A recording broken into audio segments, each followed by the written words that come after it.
to the Imago Leadership Podcast. I'm your host, Lee Carter, and I'm thrilled to launch this new series. Some of you may remember my former podcast, Leadership and Community. The last episode aired a couple years ago, and since then, I've been in a season of reflection and rebranding. I've been considering how I want to move forward in this space. I'll share more on that later, but for now, I'm happy to be back behind the mic. The name Imago Leadership is inspired by the Latin phrase Imago Dei, meaning the image of God. From a Christian perspective, going all the way back to Genesis 1, the theological truth of the Imago Dei means that every individual on our team is made in God's image. That means that every person brings something of immense and eternal value to the leadership table. Their perspectives and their gifts are not just welcome, they are essential to our mission. For that reason, the practice of leadership needs to honor the inherent dignity and unique qualities of our team members and all that they bring with them. We need to welcome others to the table because what they bring is a gift from God for the sake of our mission together. So, this podcast is a space for deep conversations about leadership, particularly missional leadership in today's changing world. The landscape of leadership has shifted dramatically in recent years, accelerated by the pandemic and by global complexities. We cannot rely on outdated leadership paradigms and still expect to thrive in our missions. The challenges we face now require a new way of leading, a radical paradigm shift. I hope that this podcast will contribute just even a little bit to those conversations about leadership, that we will have meaningful conversations about leadership, particularly around mission, for the new generation of mission. Those of us who are in leadership positions know how drastically different the world is now than it was even a few years ago before the pandemic. It seems like a whole new world, in fact. The world has been changing dramatically over the last several years, in fact, over the last several decades. And my conviction is that as long as we continue to operate based on old paradigms of leadership, we will only take our mission so far. In fact, it will inhibit our mission. Globalization and technology have made the world a very small place, and we are far more interconnected than ever before. Small ripples here can cause massive tsunamis elsewhere, and discontinuous and disruptive change are the name of the game. That is our reality now. We need radically new paradigms for the way we think about leadership and how we engage in our missions. And so, the purpose of this podcast is to contemplate what is needed for the uncharted terrain of missional leadership. I trust that we will gain some wisdom about how we form our leadership teams, both of ourselves and those who are on our team, to meet the challenges of the times that are ahead. My own journey began to shift when I completed my doctorate in strategic leadership from Regent University. It was an incredibly rich period of research, reflection, and writing on the question of how to lead in a context where everyone on my team came from radically different perspectives. We were all approaching the task from radically different perspectives. Sometimes those perspectives came from different cultural or ethnic perspectives. They came from different experiences, expertise, backgrounds. All of us, in fact, carry with us into the task of leadership the ways that we have been formed throughout our lives. It's inescapable. So, the one core question that kept surfacing for me is, how do you lead a team where everyone approaches the mission from radically different backgrounds, culturally, ethnically, experientially, and so on? How do you lead a team in which everyone looks at that task or that goal, but they understand it differently? How do we get on the same page with each other without sidelining, silencing, rejecting, doing violence to anyone's very valuable input and what they bring to the table? The old models will say, well, if I'm the leader, then everyone just needs to do what I say. I've been put in this position to make these decisions. I own the responsibility, so everyone just needs to get on board with my way of thinking. I saw a T-shirt once that hilariously defined teamwork as a bunch of people doing what I say. And sometimes I think, I mean, we laugh about that, but unconsciously, I think we actually think that's true. We value teamwork as long as people are doing what I say, because I'm the leader. I might allow myself to be influenced by different perspectives, and I may even invite feedback into my thought processes. But at the end of the day, I'm the one who's responsible for decisions and for how we move forward. And this mentality um, has been so deeply encoded into our organizational and institutional structures and accountability systems, and they unwittingly work against an ethic of collaboration and shared responsibility, which really is the way forward. They can sabotage even our most honest efforts at empowerment and ownership. This paradigm no longer works in the world we're trying to move forward in. It may have worked 150 years ago during the scientific revolution of the Industrial Revolution, when much of our work was conceptualized in this rote process of a manufacturing line. Everyone had their particular place on the manufacturing line where they were trained and given specific skills to do that job and nothing else. And everyone did their part consistently and efficiently. And if they did that, then the whole process would work like a well-oiled machine. And the job of leadership in that environment was to make sure that the manufacturing line, including its people, ran like a well-oiled machine. There was very little tolerance for variation, um, or for or any margin at all for just kind of basic human realities. Um, but the world that we know now is simply too complex for that, and it's changing all the time. As a leader, I don't have all the information that I need to move the mission forward intelligently or responsibly. I need the perspectives and thoughts of everyone who's on my team. Even if they're different than my own, I need them so that we can all be well informed about every angle. Everyone on my team approaches that task from a very specific angle, and I need to understand all of those angles to get a more well-rounded picture. And even then, we can really only see one or two steps down the road. We need to make well-informed decisions based on all the information that people bring to the table. But then once we take a step, we need to pause and reflect and observe how the world responds to those steps we've just taken, and then reassess our next step. It is a consistently collaborative process. It's not just I made a decision and now it's full speed ahead. It's really a small d decision for how I take the next step or the next two steps, and then we stop and recalibrate as a team and think, okay, what have we learned and how do we go forward? My personal journey led me to think about how I can engage in these conversations about mission for a new world. And out of that exploration, study, and research, I wrote a book called Leadership and Community: The Missiology, Community, and Ethics of Missional Leadership.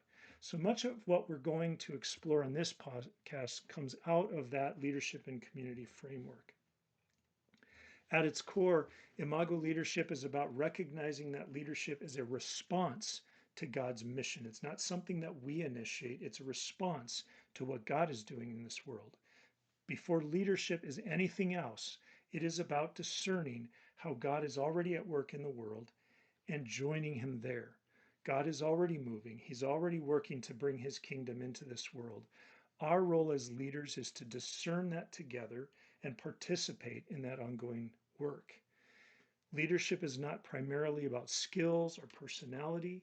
It's about the relationships I have with others. It's about what happens between people as we seek to make sense of God's mission together. Our God is a missional God, and He is on the move. He is on a mission, and our respective missions, our individual missions, are responses to His grand mission to redeem the world. That means that He is already working in the places and communities where we work. Even before we show up, He's already been working there. He is actively bringing His kingdom, His good rule to those places. And so our job is to discern how is He working. It's to look for Him in those places and identify what He's doing, to discern how He's working, um, in those contexts, and then to ask ourselves, how do we faithfully join Him in what He's doing? Leadership is primarily a relational experience of discerning God's mission and how He is calling us communally to participate in that. I believe that leadership is not mainly about skills, personalities, and behaviors of individual leaders, although those are important.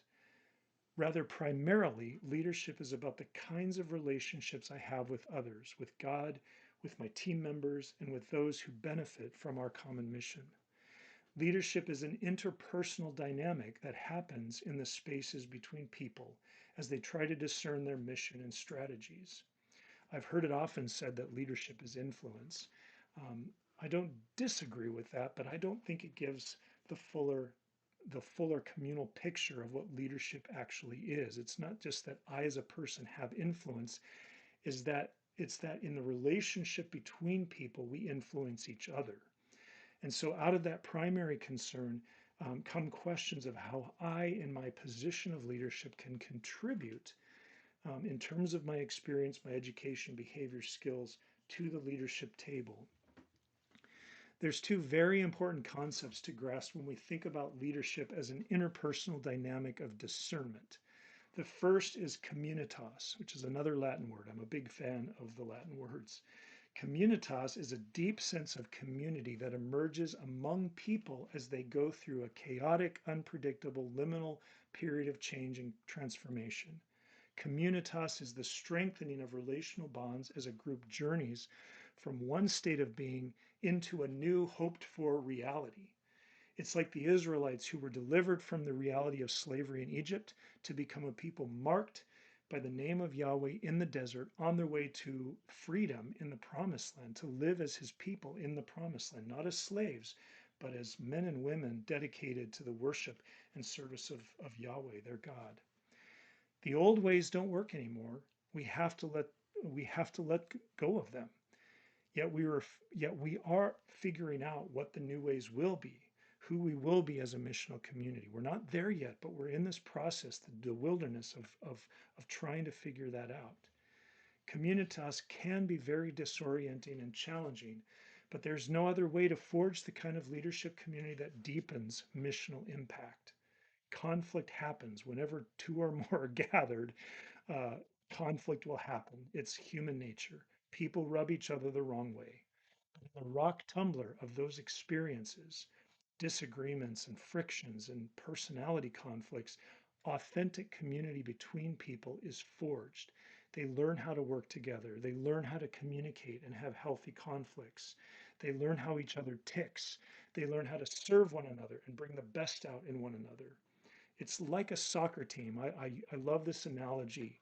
Um, I had the privilege of seeing some young kids playing soccer a couple of years ago, and as I was observing them playing, I learned some things. You know, when kids are first starting to play soccer, um, they know what the goal is, right? The goal is to get the ball to the other end of the field, to get it into the net of their opponent. That's what they know. That it's as basic as that. And so you see this mass of kids kind of huddled around the ball, following all over the field, and they're all just taking whacks at it, trying to get the ball to go down to the other side of the field. That's the first stage of soccer. But you know, as kids grow up and they get a little bit more knowledge and experience with the game, they start to learn about positions. That every person plays a position, and as long as they play that position, they start to coordinate a little bit more like a team. The goal hasn't changed. The goal is still to get the ball in the opposite team's net. But now the reality of playing different perspectives or different positions and the strategic importance of that comes into play on that field. But the really professional level soccer players understand a more tacit dynamic in the soccer field. When people have been playing soccer together for years, they can almost read each other without even speaking. They know how the other is going to react. They know where the other person's going to go. They know how they're going to kick. They just know each other innately. And so they're able to see the field of play in front of them. They're able to see their teammates um, and and just really work together to get the team to get the ball to the other side of the field. And that is the high performing team. That is leadership and community. Secondly, the importance of Jesus communities is another important dynamic here. I take the phrase Jesus community from some research that I had done on the early church. When the gospel spread from Jerusalem to Judea to Samaria and to the ends of the earth, It did so through gathering and sending small groups of people who were centered around Jesus as their new king. Around Jesus, they would build a common life and worship together. And they had to. They were walking away from their allegiances to their lords and the heads of their former primary communities, families, and other social kinship groups. They were turning their allegiance to a new Lord, Jesus Christ, to live for and serve Him. They had to form community together because otherwise they'd be lost. So they had to turn to one another and form a community centered around Jesus to encourage one another, to spur one another on toward love and good deeds. And that's how the gospel spread from the very nation stage in Jerusalem to the whole world. I believe that call is the same today. As missional leaders, we must be clear about who our first allegiance is to. And are we forming our leadership teams around Jesus and displaying the ethics that witness to Him? Are we discerning our mission around Jesus as King? Because if He is King, then the way that we live, lead, and love needs to be submitted to His kingship. It needs to look like Him. This is a Jesus community, and it's all about the kinds of cultures we create in our team. Is our team culture such that Jesus is Lord? Because that is the only kind of culture in which image bearers of God flourish. I believe that the Sermon on the Mount is the sine qua non of Jesus community cultures, and they are an incredibly important aspect of our leadership. So, communitas is the formation of missional communities and how that happens kind of in the rock tumbler of learning and working together. And Jesus communities is about the culture of that missional community. How do we form a culture where we can really interact and learn from each other? These two essential ideas bind our leadership. Yes, it's essential for me as an individual leader to have a strong sense of personal ethics, to have integrity, consistency in the way that I think and behave, and to keep my promises and to do the things that I say that I'm going to do. Absolutely, that's important. But what I would submit is that those things are important only insofar as they enhance communitas and Jesus communities. My personal ethics of leadership need to support and foster a community ethic. Leadership also needs a goal or a future hope that it's striving toward. I think the grand vision of which our specific visions are subsumed is that of shalom. As I've thought about my leadership, it is derived from these ideas of communitas and Jesus communities. My personal leadership vision reads, I envision leadership communities rooted in Christ where shalom is not only spoken, but also embodied. These are communities where every person is invited, empowered, and equipped to join God's mission through shared wisdom, deep relationships, and leadership that transforms lives and systems alike. And it propels mission in love for and obedience to Christ. This is what I want to see happen in the leadership teams that I either am a part of directly or that I indirectly influence in some ways through consulting or whatever. Um, I want to see leadership teams become these healthy, thriving communities of shalom. And I'll talk about what shalom means here in a little bit. But based on that vision, I define the purpose of my leadership, how I function in leadership, as this.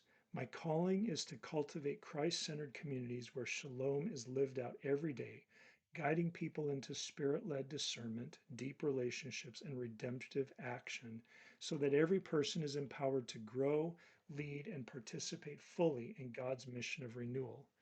That's what it's all about. God is on a mission to redeem and recreate this world so that it becomes a place of shalom. He's bringing His kingdom so that His will is done on earth as it is in heaven. He is refreshing this world that is dark and twisted by sin and evil through living water that springs out from His redeemed image bearers as they carry the word of Christ. His, when Christ comes into those places and brings His light, He brings peace. He brings renewal, new life, and ultimately, no matter what our mission is, that is the grand mission. I believe this kind of leadership is rooted in our human makeup and the love of God. As image bearers, leadership is not a hat that we wear or a position we employ. It is a part of my overall makeup as a human being, as a person. It reflects who God is. When I lead, My leadership says something to the world about who I think God is, about who this God is. When I lead out of my most authentic self, which is created to reverence and worship God, then I show the world that God is good and that He is present, He's near. I am wonderfully and fearfully made. God has lovingly created all of us to reflect His glory in unique ways. There's something almost magical that happens when very diverse image bearers come together on a mission. It's something to be treasured, even when trials and uncertainties test it. Sometimes it's very costly, but at the end of the day, we need to hold on to the fact that there is something extraordinary that emerges in the relational space between image bearers. That is the work of the cultural mandate. In Genesis 1, where God commanded the man and the woman, after creating them in His image, to fill the earth and to rule over it. What He was saying is that He wants His people, His image bearers, to cultivate the earth that He just made, continuing that work of creation by creating cultures that expand the horizons of what is possible. Our leadership should also be rooted in our creation. And we were created in love by our triune God. That is the essence of our creation. Our God is triune, three persons in one God. He is, in and of Himself, a community of love, Father, Son, and Holy Spirit, loving each other from eternity. And from the depth, breadth, and richness of His love, He creates. He created this world with His harmonious wisdom. Many of the creation myths of the ancient Near East presumed that the creation was formed out of war and chaos. But the God of the Bible created out of the harmony, peace, and love that existed within Himself. And He created humankind in His image as His regents in the creation to extend the horizons of its fruitfulness, unlocking the thoughts of God that are embedded within it. Love, not a dark and threatening chaos, is the foundation and reality of all that is. And God's love is the only thing in the world that can bear the weight of our identities as His image bearers, as people. When we lead, the love of God needs to be preeminent in our leadership because His love is the essence of how we were created. We are in most harmony with God, others, and ourselves when we do this. This is what the Bible calls shalom. 1 John 4, 7, and 8 says, "Dear friends, let us love one another, because love is from God, and everyone who loves has been fathered by God and knows God.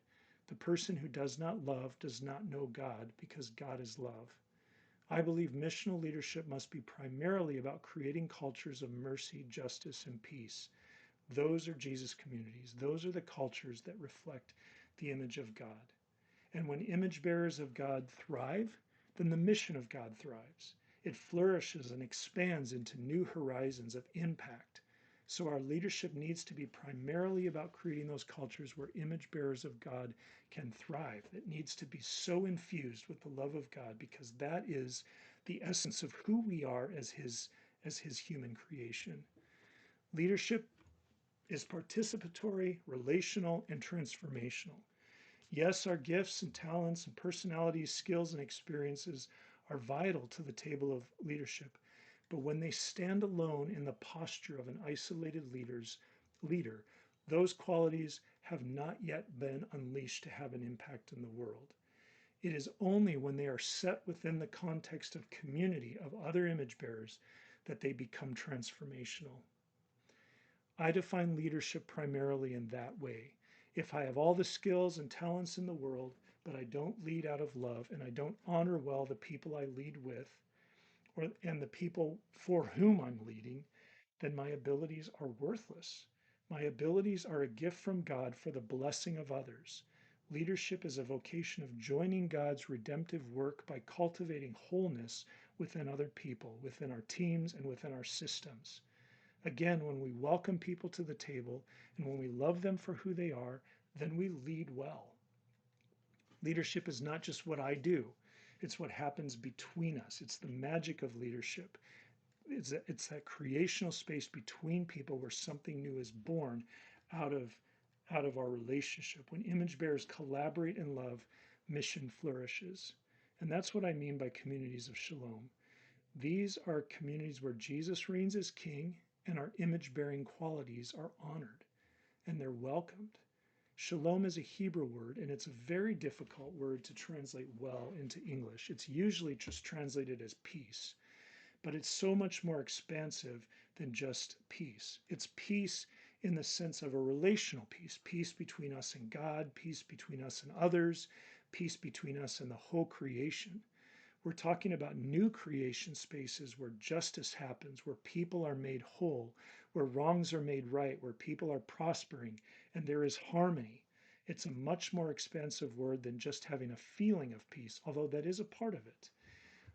It's having this holistic environment where people are thriving well, where they're whole, where they're made well, where they're flourishing. Leadership teams that are communities of shalom are places where people are unleashed to bear God's image and love and work with one another to expand the mission of God. There's a wonderful physics of missional leadership. What gets ignited when a community of image bearers comes together on mission? I call that the magic of leadership. It's where creative enterprise and mission happen. Healthy relationships are meant to be fruitful. They create new horizons of possibility. My philosophy of leadership, what I've been talking about, is based on a new paradigm of collaborative leadership that's been making some waves in scholarship, leadership research right now. It's called DAC, which stands for Direction, Alignment, and Commitment.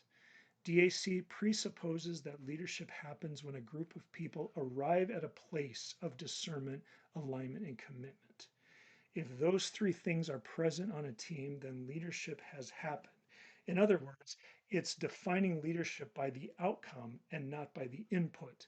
We have, for many years and even centuries, we have defined leadership by the input. I input into the leadership my skills, my strength, my personality, my ideals, my wisdom. I bring that to the table, and when I do, it has this outcome on the mission. But direction, alignment, and commitment reverses that and says leadership is not defined by the output or by the input, it's defined by the outcome. That when the dynamics in a leadership team happen that move that team to direction, alignment, and commitment, then leadership has happened. I have reframed the DAC into three pillars of leadership and community. The first pillar is unwavering unity. This replaces the word direction in this paradigm, and it signals that the starting point of participatory leadership is strong relationships with one another. Friendship is the seed of healthy team relationships. Direction is about a team of diverse people coming to the place where they agree on what the direction of the team is. When they all jump on board on that direction, that's the direction part of the DAC. I say that that's unwavering unity because the only way that unity of direction can be achieved is by having unwavering unity with each other relationally.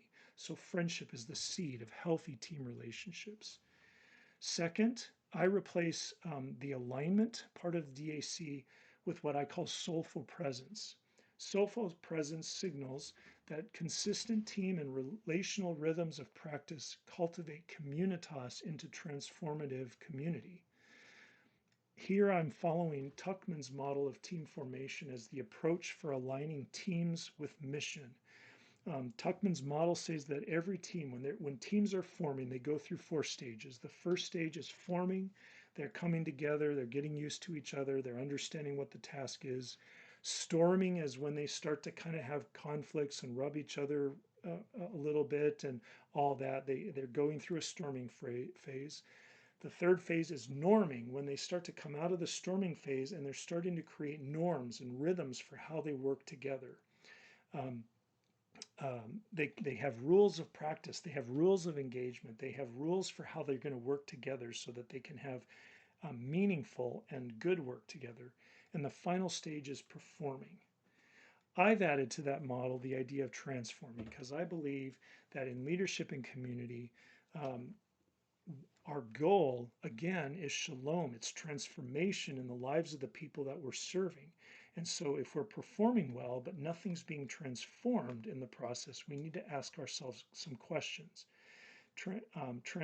I added transforming because healthy communitas expands the horizon of what's possible to create truly impactful mission. And that only happens in soulful presence. Soulful presence is aligning my priorities, my time, my resources, everything to the direction that we as a team have identified.